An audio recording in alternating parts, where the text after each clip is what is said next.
Hola chicos, bienvenidos un día más al canal. En el vídeo de hoy vamos a hablar de plantas utilizadas en la magia popular, en la magia tradicional, para la protección y para la purificación. Os voy a traer 5 plantas muy populares, comunes y fáciles de encontrar y de utilizar para que podáis usarlas vosotros también. Así que vamos a empezar por la primera, el romero. Todos la conoceréis, el romero es una de las plantas medicinales y aromáticas más populares. Pero bueno, no todo el mundo sabe que ha tenido muchísimas atribuciones mágicas, sobre todo atribuciones relacionadas con el destierro del mal, la protección y la purificación. ¿Qué usos mágicos tradicionales se atribuían a esta planta? Pues encontramos más o menos como 5 frentes. El primero de ellos, el destierro y la protección contra todo tipo de mal. Especialmente, el romero servía para purificar los espacios, para expulsar el mal de casa, la mala energía, pero también para purificar a personas mediante sahumerios y para alejar a los malos espíritus y a las brujas. Para ello se podía utilizar en sahumerios o en incienso quemándolo sobre carbones incandescentes y el humo se pasaba por la casa o se pasaba por la persona que se quería purificar. También se podían hacer infusiones con el romero y verterlo por la cabeza para purificar a la persona. Esto era muy frecuente hacerlo en San Juan, en la zona de Galicia. Otra forma que el romero se utilizaba para proteger la casa era colgando ramilletes, normalmente ramilletes benditos del Domingo de Ramos, que se colgaban en la entrada de casa, en las puertas, en las ventanas o en el interior de las casas. Y de nuevo, como amuleto para colgarlo en casa para impedir el paso a la mala energía, a las brujas o a los malos espíritus, se hacían cruces de romero como esta de aquí. El momento más típico para hacerlas y en que se creía que estas cruces tenían mayor virtud eran la noche de San Juan o la noche de San Silvestre. San Silvestre es la última noche del año. Que estas dos noches tienen muchas atribuciones en la cultura popular y en el folclore, a que son noches en las que las brujas y los malos espíritus campan a sus anchas. Por lo tanto, estas cruces ayudarían a proteger sobre todo en estos momentos. Por cierto, era bastante popular que mientras estaba pasando el sahumerio de romero por la casa o el incienso por la casa, se recitara alguna de estas frases. Por ejemplo, romero, romero, que salga lo malo y entre lo bueno, o brujas fuera. Y para proteger a las personas también se utilizaba como amuleto personal llevando una mini crucecita de romero con 2 ramilletes o 2 hojitas en un saquito colgado al cuello. Esto lo podemos ver en el libro La fascinación en España de 1905. Muy relacionado con este, otro de los usos típicos del romero era proteger del mal de ojo, de los maleficios y ayudar a deshacer ese mal de ojo o esos maleficios. El amuleto del saquito al cuello que hemos dicho se utilizaba precisamente contra el ahogamiento. Y los sahumerios pasados sobre personas pues se utilizaban para romper esos maleficios. Otro de los usos del romero era utilizarlo para disipar las tormentas. No olvidemos que las tormentas antaño podían ser muy dañinas tanto para las casas como para los cultivos y por lo tanto había muchas plantas que se relacionaban con eso, para evitar las tormentas, para disiparlas, para evitar los rayos. El romero era una de estas y a este fin una forma de utilizarlo era quemarlo en la chimenea cuando había tormenta para que el humo subiera por la chimenea y ayudara a disipar esas tormentas. No olvidemos tampoco que las tormentas se relacionaban mucho con las brujas, por lo tanto esa capacidad de expulsar o de mantener alejadas a las brujas también tiene mucha conexión con el disipar las tormentas que se creía que producían las brujas o que las brujas cabalgaban las tormentas. Otra capacidad mágica que se le atribuía al romero era la de acelerar la curación y expulsar la enfermedad. Los sahumerios o fumigaciones de romero se utilizaban en las habitaciones de los enfermos para limpiarlas y para acelerar la curación, lo cual tiene bastante sentido porque el romero es una planta antiséptica y por lo tanto pues limpia el ambiente de esos gérmenes y de esos virus y bacterias. Esto pasa mucho en la magia popular. Las plantas antisépticas se suelen relacionar con usos mágicos purificadores. Y yo de hecho lo he hecho bastantes veces. Cuando estoy enferma me cuelgo un ramillete de romero fresco aquí al ladito de la cama para que me ayude a curarme más rápido. Otro uso que se atribuía al romero, el de dar suerte. A este fin también se colgaba por las casas y se creía que tenía mayor virtud si ese romero era regalado, si alguien te lo regalaba o alguien lo colgaba en tu casa sin que tú te dieras cuenta. Incluso se le creía tan en poder de determinar la suerte de la persona que había un dicho popular que decía: a quien le ofrecen romero y no lo coge, del mal que le venga no se enoje. Es decir, que si te ofrecen el romero y tú lo rechazas, ten cuidado porque estás rechazando tu buena suerte. Y finalmente, como uso tradicional, una última atribución muy popular del romero era para la magia amorosa. Se creía que una ramita de romero florido en el bolsillo servía para atraer el amor, o se usaba en filtros amorosos para dárselos a la persona a la que querías atraer, o incluso he leído algunos testimonios del siglo XVI y el siglo XVII en que el romero se utilizaba para sosegar el ambiente y crear armonía en la casa en aquellas mujeres pues que estaban casadas con un hombre violento o que tenían problemas en casa, para que él se relajara y fuera más amoroso con ellas. Lo cual evidentemente es muy triste tenerse que ver en esa situación, pero también se utilizaba para eso, para generar armonía. ¿Y por qué se creía que el romero tenía estas virtudes mágicas especiales? Pues evidentemente ha sido una planta que se ha usado para la protección y la purificación desde tiempos remotos, desde tiempos paganos, desde la más remota antigüedad, vamos.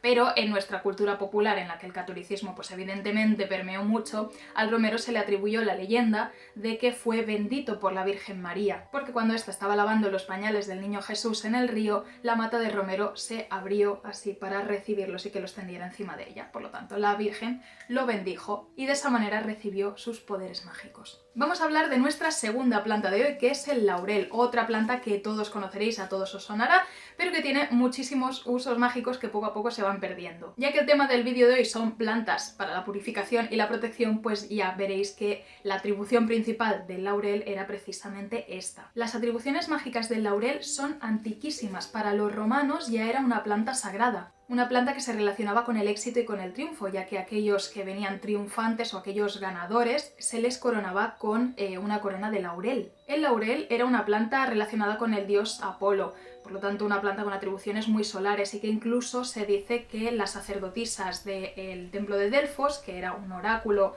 muy relacionado con el dios Apolo, masticaban hojas de laurel para hacer sus profecías. Que mi teoría personal es que esas hojitas que mascaban y esos humos que emergían del suelo para inspirarlas eran algo más que laurel. Pero bueno, el caso, como decíamos, el laurel es una planta con atributos muy solares. Toda planta con atributos solares se le relaciona la capacidad de ser protectora y purificadora. En nuestras tradiciones, el laurel, para tener su mayor virtud, debía ser el del Domingo de Ramos, el ramito de laurel que se iba a la iglesia, se bendecía y que después se colgaba en casa. Esto seguro que todavía lo habéis visto en algún balcón, en alguna puerta o en alguna ventana. El ramo de laurel del Domingo de Ramos, que se queda como amuleto para proteger el hogar de la entrada de todo mal, de la entrada de brujas, un poco parecido al romero, colgadito en la puerta de casa.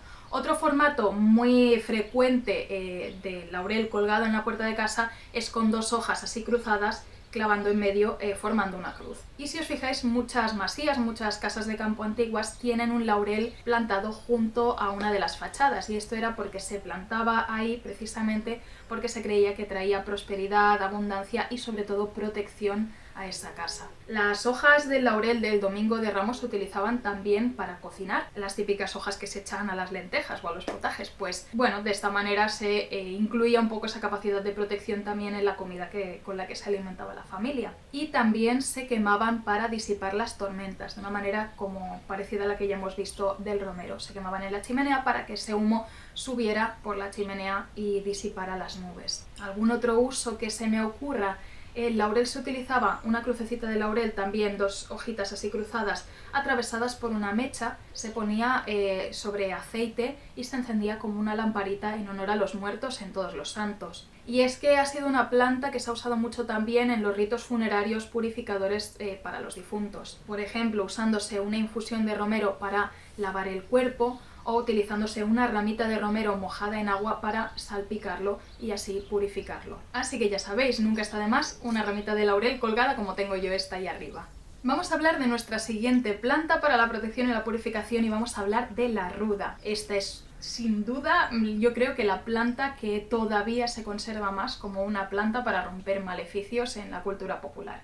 Quizá esta sea precisamente la atribución mágica más popular de la ruda, la de romper maleficios y mal de ojos, y la de proteger contra ellos. A este fin, uno de los formatos de uso más populares es en baños. Se hace una infusión o una decocción de esta ruda y se lava uno con el agua resultante. Pero también en nuestra cultura era muy popular llevar un saquito de ruda colgado del cuello o en algún sitio como amuleto para la protección contra este mal de ojo, estos maleficios. ¿Por qué se relaciona la ruda precisamente con esto? Porque si nos fijamos, la ruda tiene un olor súper fuerte y que muchas personas, me incluyo entre ellas, consideran desagradable. Toda planta aromática con un olor desagradable en la cultura popular mágica se ha relacionado con la capacidad de expulsar el mal. ¿Por qué? Porque es aversiva, ¿no? Crea rechazo y por lo tanto pues expulsa o echa esos malos espíritus o eso lo que sea. Otro ejemplo de planta a la que le pasa esto, que se relaciona precisamente con esto, por tener un olor aversivo, es el ajenjo. El caso es que se creía que la ruda, además de servir para romper maleficios y mal de ojo, pues guardaba precisamente contra estos maleficios, contra el mal de ojo, contra las brujas, contra los malos espíritus, tanto a lugares como a personas como al ganado. Al ganado, por ejemplo, también se le colgaban bolsitas con ramilletes de ruda al cuello para protegerlos del mal de ojo. Que antaño recordemos que el ganado también se creía muy vulnerable del mal de ojo, que se te pusiera mala una vaca era una desgracia y muchas veces se pensaba pues que era alguna vecina que te había mirado mal la vaca, le había echado un mal de ojo y se te había puesto mala por eso. Una forma de uso como continuado de esta planta y de tenerla como aliada era no utilizarla simplemente solo pues así, cogiéndola y haciendo baños o haciendo saumerios o colgándola, sino cultivándola y teniéndola viva en casa. Teniendo una maceta de ruda en la entrada de casa se protegía a pues, la casa de todo mal. Pero el tema de la protección y la purificación no es el único uso mágico de la ruda. La ruda se ha considerado una de las plantas brujas por excelencia, una planta de 1000 virtudes mágicas. De hecho, una leyenda popular dice que Dios creó el romero con todas las virtudes así como más solares, luminosas y tal del romero, y el diablo creó la ruda, planta para las brujas. Y hay otra leyenda popular catalana que dice que había dos mujeres que se les hizo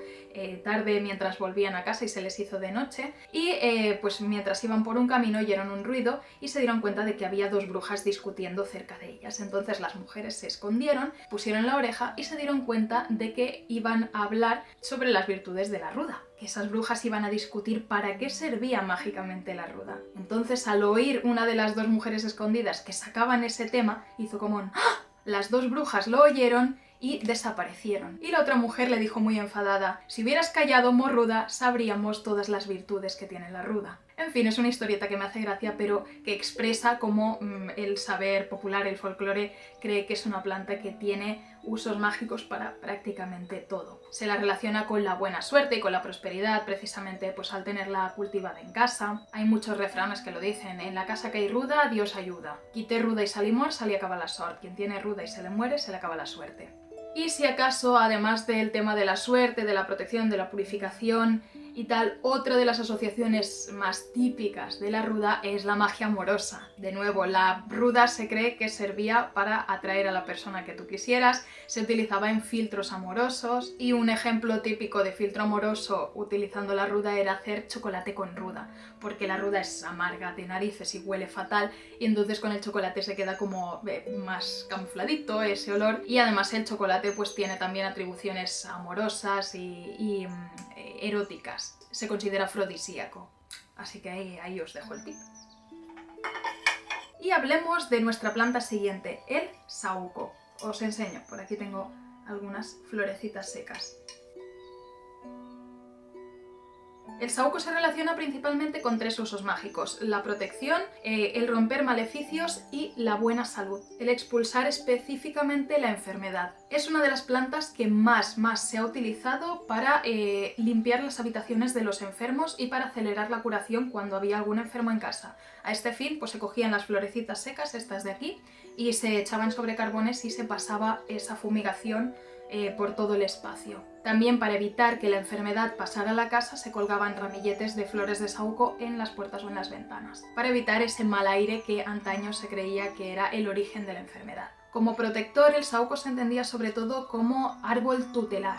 Se plantaba o se tenía un saúco en la finca y se creía que el espíritu de ese saúco, si se trataba bien y si no se le cortaba, no se le quemaba, no se le hacía daño, protegería toda la finca. De hacerle daño al saúco, de cortarlo, de quemarlo, de lo que fuera, se creía que traería la desgracia a esa finca. Por lo tanto, es un árbol que tiene un espíritu muy fuerte y al que si se le ofende, pues podía traer, sobre todo se decía mucho que iba a traer la locura al ganado o la enfermedad a los miembros de la familia. Precisamente pues al retirar su favor de proteger contra la enfermedad y todo esto, lo que pasa es que pues la enfermedad llega.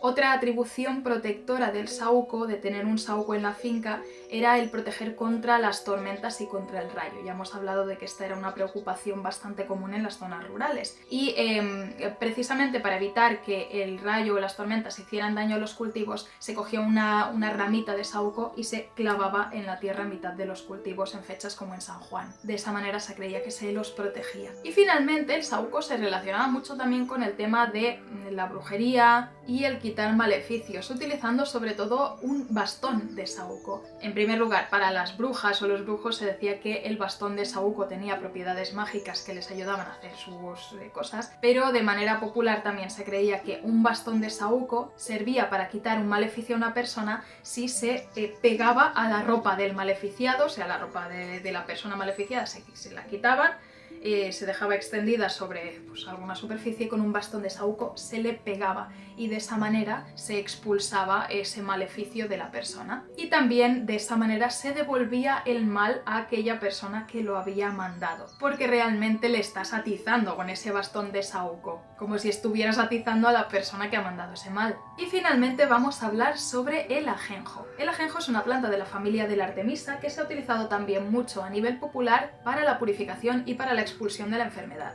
En Galicia, por ejemplo, he encontrado algunas fuentes que decían que un cocimiento de ajenjo con alguna otra planta, como la ruda, servía para hacer pediluvios, es decir, como baños de pies que servían para tirar de la enfermedad hacia abajo y expulsarla a través de los pies. El ajenjo se ha usado mucho también en ámbito en la iglesia, quemándola como incienso, y de hecho tiene el nombre popular de incienso. En muchos lugares se lo conoce como incienso simplemente. Como hemos hablado ya de la ruda, el ajenjo tiene un olor muy fuerte que a veces a algunas personas les puede resultar incluso desagradable, con lo cual tiene esa propiedad aversiva que se relaciona con expulsar aquello que no se desea. Y ya os digo que el formato de uso más común era quemarlo y pasar ese humo por personas o por lugares para purificarlos. Ya en tiempos romanos, Plinio también decía que el ajenjo servía o se utilizaba para premiar a los ganadores de diferentes competiciones porque se creía que les otorgaba buena salud y los protegía de cualquier mal. Y personalmente el ajenjo es una planta que me gusta mucho y que utilizo mucho porque su olor me gusta más que el de la ruda, entonces lo suelo usar más en lugar de la ruda. Además, personalmente como que lo considero una planta que da mucha energía, que alimenta mucho el espíritu, refuerza mucho el espíritu. Así que bueno, pues básicamente estas son las plantas que os traía hoy.